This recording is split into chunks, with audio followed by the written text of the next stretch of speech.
Votre adresse de produits cosmétiques de qualité supérieure, c'est Excellence Produits de Beauté. Les greffes de cheveux naturels, produits capillaires, accessoires et outils pour cheveux, bref, tout ce qui touche aux cheveux, c'est Excellence Produits de Beauté.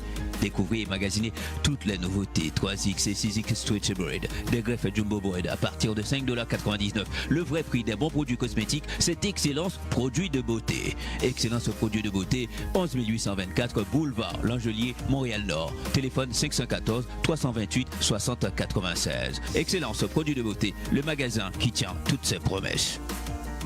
Tous les ans, ça revient, on n'y échappe pas. La déclaration d'impôt, un véritable casse-tête. À qui confier votre déclaration d'impôt? Compétences, confiance, expérience, Polytronic, la référence. Votre impôt est préparé par Jean-Wesley Charles, comptable et administrateur agréé avec plus de 20 ans d'expérience. Pour maximiser votre remboursement et pour votre tranquillité d'esprit, Polytronic, l'unique. 8945 boulevard Saint-Michel, 514-323-9222 ou info@commercial-polytronic.ca. Il y a des jours avec, il y a des jours sans. Les jours avec, on est déjà avec. Mais les jours sans, il faut faire avec le AM 1410.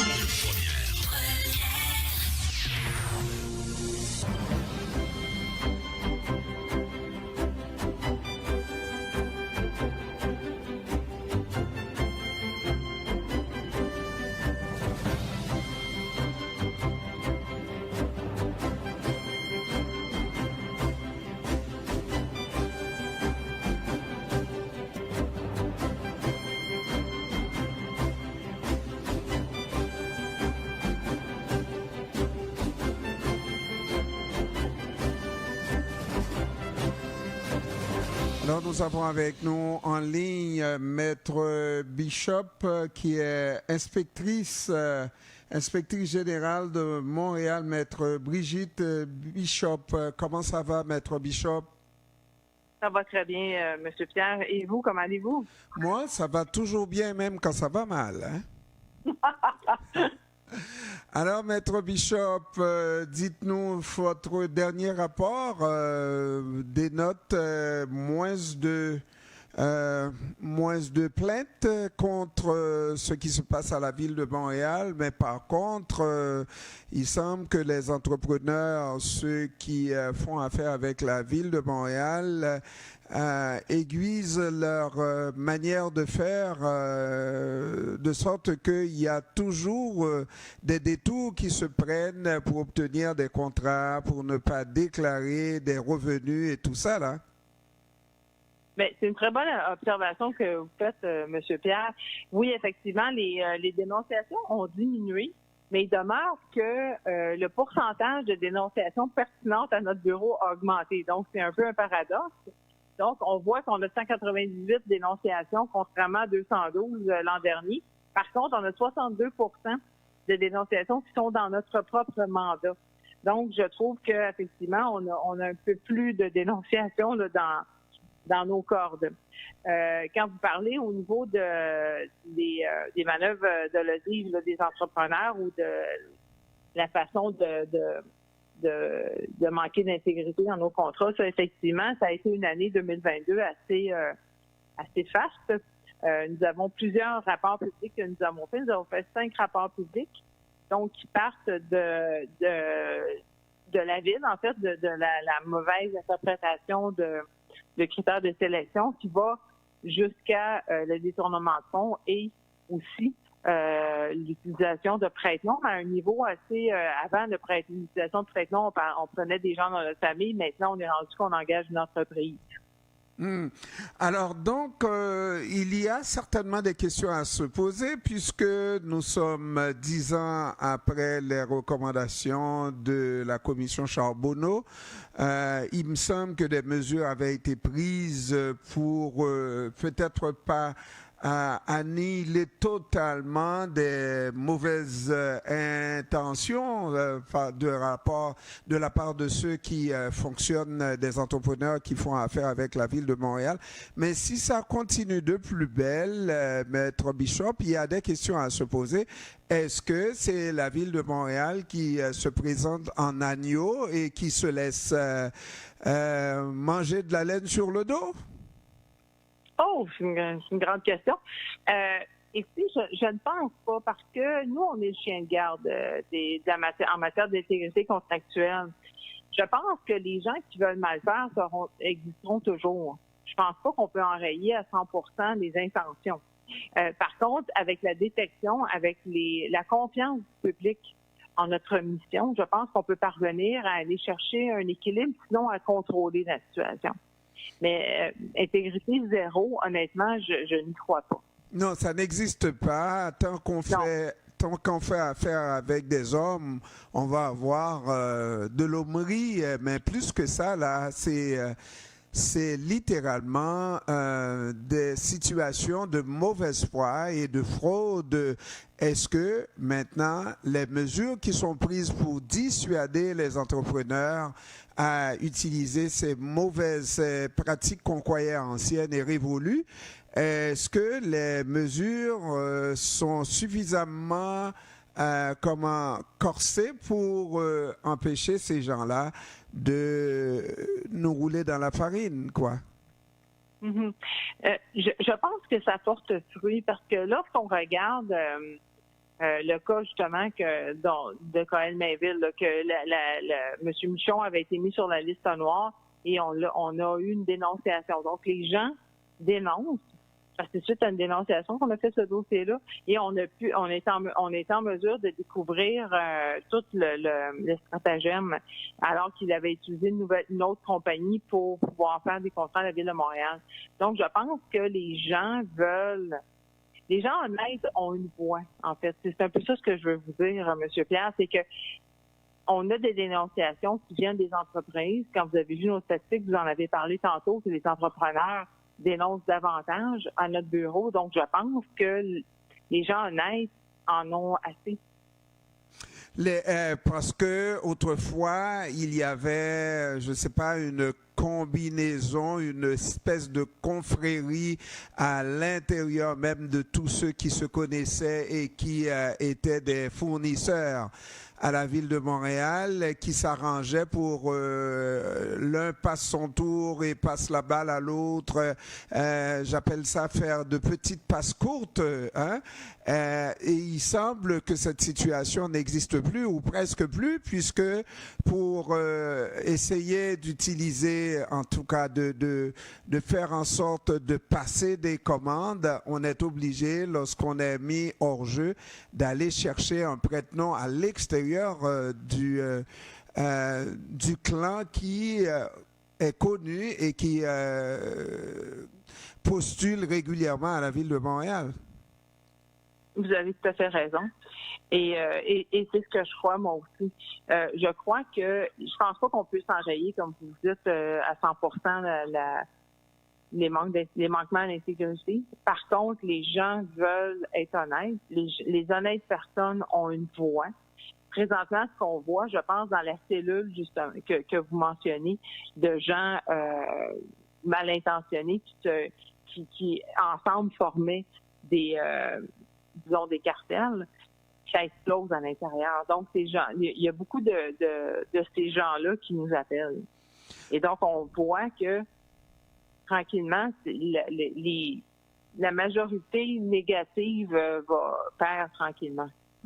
Maître Bishop, peut-être que lorsqu'on exerce la fonction que vous exercez, vous avez peut-être l'image d'une pitbull qui empêche aux gens de faire leur beurre parce que, bon, c'était comme ça avant, etc.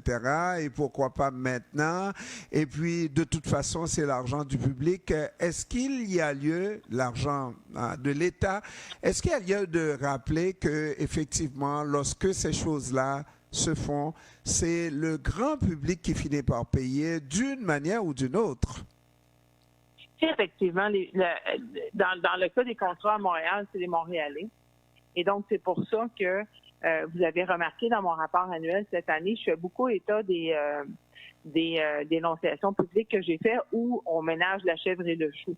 Dans le sens où je pourrais annuler un contrat, mais compte tenu du bris de service que ça pourrait occasionner, compte tenu des frais, ce qu'on fait, c'est qu'on va plutôt superviser la situation jusqu'à ce que la ville puisse se prendre en main et ensuite annuler le contrat. Donc, on essaie de ménager l'investissement des contribuables dans la Ville de Montréal. Maître Bishop, qu'est-ce que ça veut dire lorsque vous avez un bureau d'inspecteurs avec, j'imagine, un nombre restreint de gens qui travaillent autour de vous, qui travaillent avec vous, que vous soyez en mesure de faire ce travail de supervision-là, d'arriver à baisser les coûts et que la Ville de Montréal, qui a une armée de gens qui travaillent et d'expérience de surcroît, n'arrive pas à faire ça par elle-même, toute seule, par elle-même, comme une grande ville de Montréal? Bien, écoutez, je pense qu'à la base, déjà, à notre bureau, les dénonciateurs sont protégés. Donc, on assure un anonymat. Donc, je pense que des fois, dans l'anonymat, c'est plus facile de dénoncer. Quand on fait partie d'un tout, quand on travaille dans une organisation, ça peut être plus gênant de dénoncer des situations. Donc, je pense pas qu'on puisse porter un jugement de valeur contre la Ville de Montréal. Je pense qu'on devrait plutôt porter un jugement de valeur, comme je l'ai dit dans mon mot, au début de mon rapport, pour la Ville de Montréal, qui a eu l'audace d'avoir un bureau comme le nôtre. Puisque les gens qui dénoncent à mon bureau sont 100% protégés. Là. Donc, c'est les lanceurs d'alerte qu'on protège, mais en dehors de la bulle de la Ville de Montréal, c'est ça? Oui, mon bureau est complètement indépendant de la Ville de Montréal. Ce qui fait en sorte que les gens, les dénonciateurs que je reçois à mon bureau ou qui appellent à mon bureau ou qui vont sur notre site Internet sont protégés. La Ville n'a aucune idée, n'a aucune communication quelconque avec ces gens-là. Maintenant que ce bureau-là a pris son envol et son élan et a fait la démonstration à l'effet que le travail qui est fait est véritablement un travail utile, est-ce que vous ne pensez pas qu'on devrait avoir ça à d'autres niveaux, à d'autres paliers de gouvernement? Parce que ces mêmes pratiques-là se continuent, quel que soit le chantier, il finit toujours par coûter plus cher que ce qui avait été prévu à l'avance. Je suis tout à fait d'accord avec vous.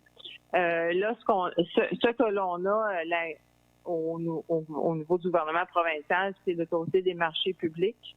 Donc, il y a une autorité qui a été créée depuis 2018 pour tenter là, d'assurer l'intégrité des contrats. Mais nous, on est l'autorité des marchés publics à Montréal. On a une délégation de cette autorité-là ici à Montréal. Mais je pense qu'effectivement, plus on va lutter pour l'intégrité, plus on va avoir des résultats définitivement. Maître Bishop, qu'est-ce qui vous a préparé à exercer cette fonction-là? Lorsque, bon, votre formation, je sais, c'est d'être avocate, on n'apprend pas à être intègre, n'est-ce pas? Parce que si on peut essayer de soudoyer quelqu'un à la Ville de Montréal, pourquoi pas en dehors de la Ville de Montréal? Qu'est-ce qui nous prépare à exercer une fonction comme ça? Eh mon Dieu! Écoutez, je pense qu'à la base, c'est des bons parents, c'est des valeurs de famille, des valeurs d'intégrité. Et ensuite, ben oui, je suis avocate de formation, mais ce qui fait de moi une personne intègre, je pense que ça vient de mon environnement. Et puis, être ce qu'on est, ne pas avoir peur, parce que il peut y avoir vraiment des situations où on se dit, ben, si on s'attaque à tel gros, ben, on risque, même après avoir exercé cette fonction, parce que la fonction est limitée dans le temps, de subir des contre-coups de l'exercice qu'on a eu. Vous avez raison. C'est la dernière année de mon mandat, donc je pourrais vous répondre l'année prochaine des contre-coups de ma mission. Non, mais je souhaite que non. Très honnêtement, non. Non, mais je le sais, M. Pierre, mais il demeure que il faut que quelqu'un le fasse. Il faut que quelqu'un se tienne debout. Puis vous savez, lorsqu'on se tient debout, généralement, on a un paquet de gens qui viennent avec nous. Donc, je pense que le courage... J'aime cette expression-là.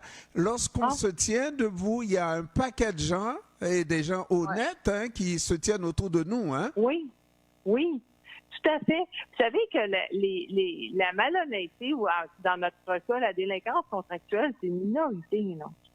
Puis la preuve, là, quand vous regardez dans mon rapport annuel les statistiques, on a quand même des entrepreneurs qui ont dénoncé des situations. Donc, il y a des gens honnêtes qui dénoncent des situations, qui veulent assainir ce climat-là.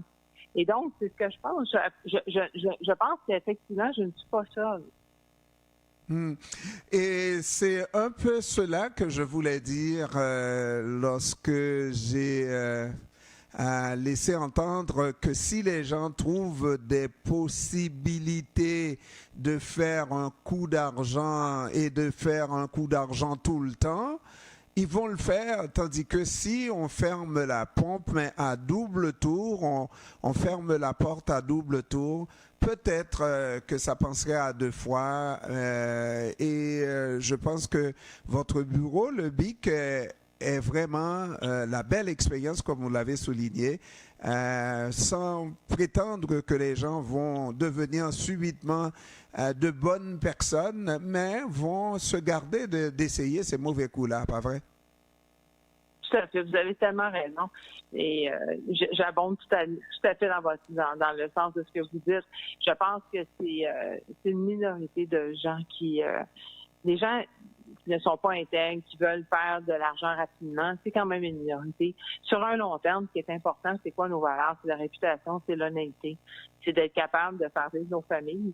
C'est d'être capable de faire vivre nos familles de façon honnête. C'est ça à la base. C'est tout humain a ça à la base. Donc, c'est vraiment une minorité de gens qui ne sont pas intègres. C'est vraiment... et je pense qu'ensemble, comme vous l'avez souligné, c'est ensemble qu'on peut régler la situation. Est-ce qu'on va la régler à 100%? Je pense pas. Je pense qu'on est capable de contrôler.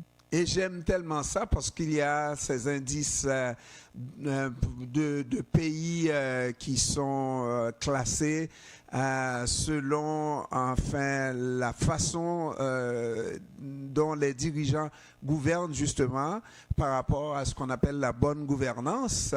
Et on pense que c'est spécifique à certains pays, mais si on laisse aller, mais ça peut arriver chez nous aussi. Et s'il y a de très bonnes lois ailleurs, on peut contrôler la situation. Mais l'homme, lorsqu'il trouve des possibilités de faire un coup d'argent, qu'il soit blanc, qu'il soit noir, qu'il soit jaune, partout au monde, ils vont avoir cette tendance. Tandis que quand les lois sont là et sont sévères, et la loi est une pour tous, on a des chances de contrôler une situation, pas vrai, maître? Vous avez entièrement raison. C'est de la musique à mes oreilles, ce que j'entends. Mais c'est exactement ça. Oui, vous avez raison. C'est que tant et aussi longtemps, ça prend des... Vous savez, quand on regarde, souvent l'analogie que je fais, c'est les panneaux d'arrêt.